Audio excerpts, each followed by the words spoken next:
Simplesmente histórico. O Palmeiras conseguiu uma classificação épica contra o Atlético Mineiro, vai jogar mais uma semifinal de Libertadores. E claro que no vídeo de hoje eu vou analisar para você as adaptações da comissão técnica do Palmeiras durante o jogo e como que o Abel Ferreira conseguiu fazer esse Palmeiras competir com 11 jogadores, com 10 jogadores e até com 9 jogadores. Fica por aí.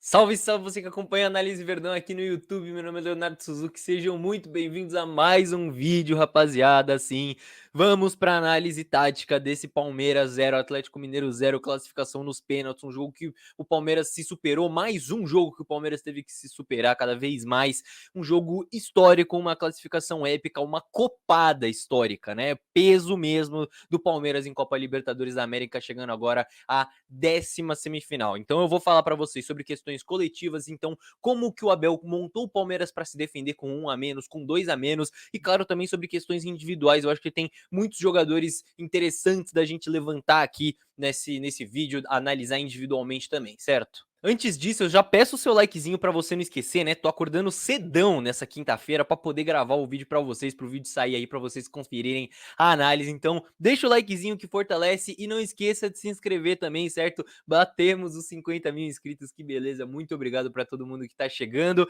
e fiquem espertos aí que em breve eu vou soltar uma novidade muito legal em comemoração a esses 50 mil inscritos, certo? Mas deixa o likezinho aí, se inscreve e bora pra análise. Muito bem, rapaziada, então vamos começar pelo começo, pelos primeiros 30 minutos de jogo antes da expulsão do Danilo. Ali dava pra gente perceber um pouco da estratégia que o Palmeiras tinha montado para esse jogo, certo? Que teve que ser alterada depois, e a maneira com que o Palmeiras ia marcar o Atlético, ia se defender do Atlético, tava muito clara ali. Eu vou mostrar para vocês no campinho, mas é bom dizer que é um jogo que tava bem disputado, bem competitivo. Não acho que o Palmeiras estava muito melhor, que o Atlético estava muito melhor. Tava um jogo muito disputado, bem jogo de Libertadores mesmo, jogo de Copa. E aí eu escalei os dois times aqui pra gente entender como que o Palmeiras estava marcando esse Atlético Mineiro, né? Que foi justamente o que o Palmeiras teve que adaptar depois que perdeu o Danilo. Por isso que é importante a gente ir construindo a história do jogo desde o começo, certo? Então o Palmeiras, eu vou até pegar aqui umas cores pra gente poder deixar bem claro. O Palmeiras marcava muito com algumas referências individuais, claro que não correndo atrás do jogador ali o campo todo, mas com muitas referências individuais. Então, o Piquerez, que era o lateral esquerdo, ficava muito próximo do Ademir, que é o ponta direita do Atlético, certo? O Marcos Rocha também com o ponta esquerda do Atlético, no caso o Keno, um duelo que gerou problemas para o Palmeiras no primeiro jogo, mas nesse segundo jogo o Marcos Rocha foi mais seguro. E aí é interessante observar que o Arana, que é um lateral de bastante ofensividade, de chegar muito à linha de fundo, ele foi titular nesse jogo e o Scarpa jogou pelo lado direito, né? Justamente para tentar conter um pouco ali as subidas do Arana, então o Scarpa muito próximo dele. E o Dudu, pelo lado direito, fazia a mesma coisa com o Mariano, certo? O Mariano, que era um lateral que chegava menos à linha de fundo, então o Abel colocou o Dudu para marcar ele, justamente para que o Dudu pudesse ficar um pouco mais próximo do Rony, próximo do Veiga, para uma puxada de contra-ataque caso o Palmeiras recuperasse a bola, certo? É interessante observar também como esses três meio-campistas de cada time meio que se anulavam no jogo, claro que entre aspas, né? Mas os encaixes eram muito claros entre esses meio-campistas aqui, porque o Veiga ficava no Alan, o Alan ficava no Veiga, o Jair ficava no Zé Rafael, o Zé Rafael ficava no Jair, e o Zarate marcava o Danilo marcava o Zarate, inclusive foi em cima do Zarate que o Danilo fez a falta para expulsão. Então os encaixes eram muito claros entre esses três jogadores de meio campo. E aí você tinha uma sobra para o Hulk, certo? Então dois zagueiros para um atacante, o Murilo e o Gomes para o Hulk. Isso era interessante porque um zagueiro do Palmeiras conseguia ir atrás do Hulk, né? Perseguir para aquele primeiro contato e tinha sempre um jogador na sobra. Isso era muito importante. E o Rony ficava ali na frente atazanando a vida dos zagueiros na saída de bola. Essa era a ideia do Palmeiras no início do jogo para marcar o Atlético Mineiro. Mas claro que uma expulsão muda tudo.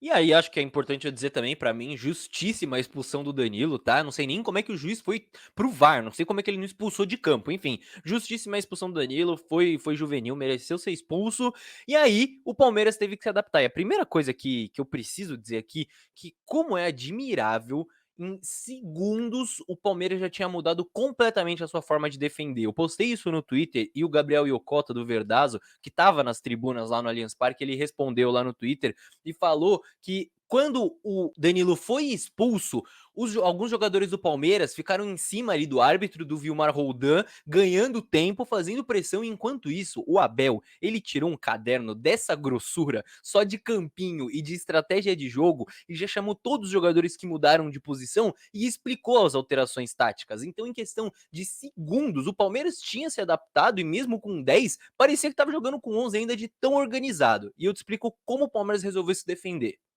Então, voltando para o campinho, até tirei o time do Atlético para a gente poder visualizar melhor. Danilo expulso, certo? O que fazer? Não podia ficar esse buraco no meio-campo. Vocês viram, eu mostrei para vocês como o Palmeiras estava marcando os 3 meio-campistas do Atlético com os nossos 3 meio-campistas. Não dava para ficar em inferioridade numérica nesse meio. O Palmeiras ia sofrer muito por dentro. Então, o que o Abel fez imediatamente? Ele traz o Veiga para servir como uma dupla de volante do Zé Rafael, basicamente, certo? O Scarpa vai defender o lado esquerdo, como ele já fez antes. O Scarpa é um cara aplicado taticamente, então ele foi defender o lado esquerdo. O Rony foi defender o lado direito para acompanhar as subidas do Arana, como o Scarpa estava fazendo.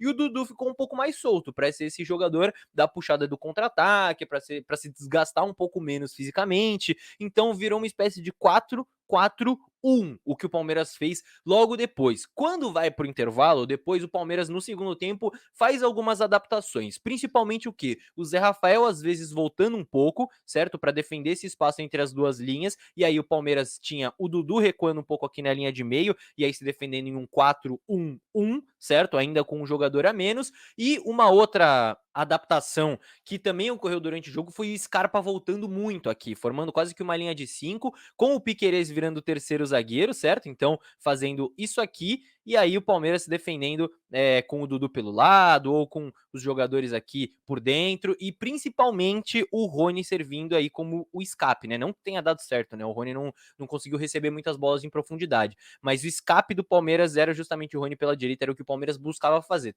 tentar lançar o Rony em profundidade.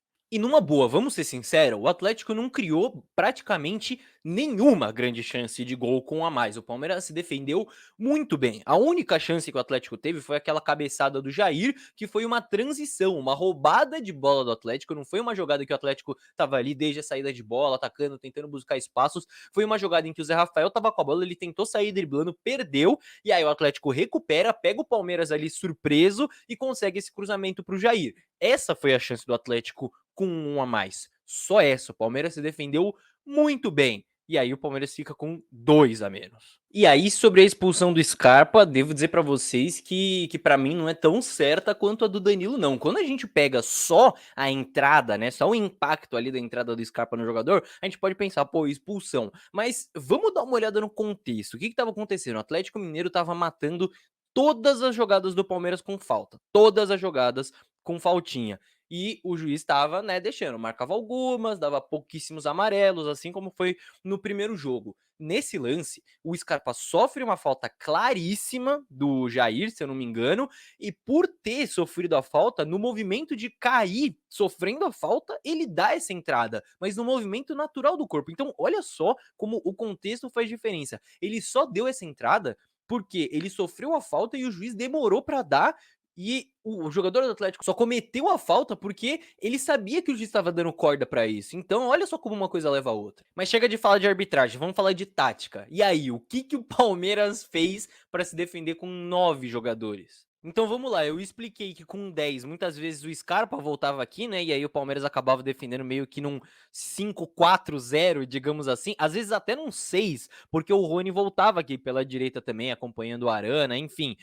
Então, às vezes, um 6-3-0 o Palmeiras se defendendo. E aí o Palmeiras perde o Scarpa, que era justamente esse jogador aqui pelo lado esquerdo, e fica com 8 jogadores de linha. E aí o Abel faz duas alterações, certo? Tira o Marcos Rocha e coloca o Mike e coloca o Luan no lugar do Dudu. E aí essa entrada é justamente para refazer essa linha de 5 que o Palmeiras estava montando aqui atrás. Então o Piquerez vira esse jogador mais aberto e o Luan entra como um terceiro zagueiro. E aí o Palmeiras faz de tudo para conseguir se defender aqui com 8 jogadores. Então, com essa linha de 5, Zé Rafael e Veiga à frente, muitas vezes com o Rony ainda voltando aqui pela direita, ainda dando essa ajuda para o Mike. Então o Palmeiras fez o que pôde para sobreviver no jogo. E aí sim o Atlético teve uma grande chance, a grande chance do jogo, que foi aquele chute do Hulk cruzado para fora. Mas fora isso, o Palmeiras não cedeu grandes chances para o Atlético, nem com 8 jogadores de linha.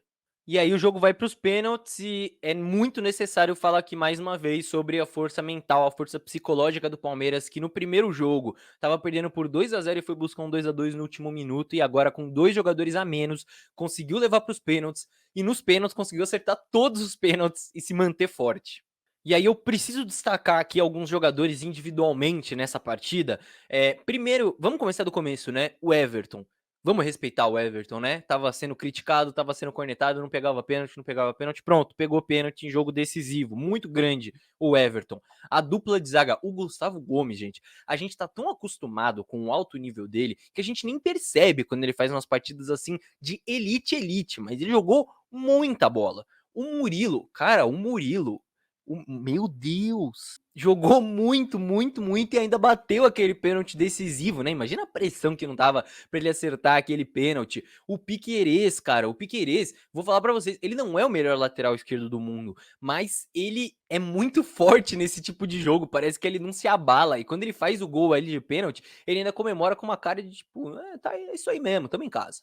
Outro jogador que pra mim deu uma resposta espetacular, o Veiga, tava sendo muito criticado, teve que ser sacrificado, digamos assim, né? Teve que virar volante, jogou muito por ali. Foi muito bem, ainda marcou o pênalti. Enfim, grande partida do Veiga.